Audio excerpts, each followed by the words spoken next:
Shato yawanikwa iri mumota yemhando yeToyota Wish mukwekwe. Guys, mashurawo ari kuitika munyika. Vanhu vane zvibata-bata, kuromba chaiko chaiko kuri kuita vanhu. Zvinhu zvachona zvanyanya guys. Ndisati ndapinda munyaya yezvizere guys, ndoda kutenda isu akasubscribe to this channel. Chiti guys, muri kudadisa. Thank you nesupport yamuri kupa. Thank you nerutsigiro rwamuri kutipa. Tinokutendai chose. Uyezve ndisingakangani kuzivisa vese anenge asati asubscribe pa this channel.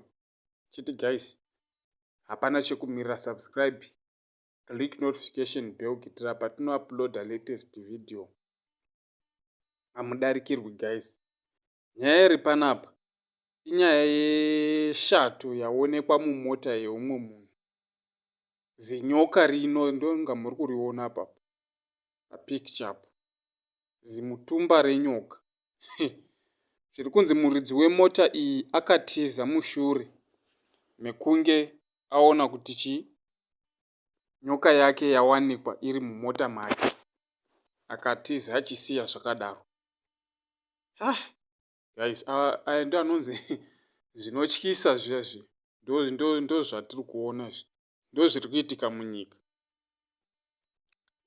Nditori nevidhio yacho guys. But kuti tiise pa YouTube kune vamwe vane hananeti. Anozoda kuiona vidhio yacho naye nyoka ichitobudisiwa mumota. Unondi inboxa ku WhatsApp.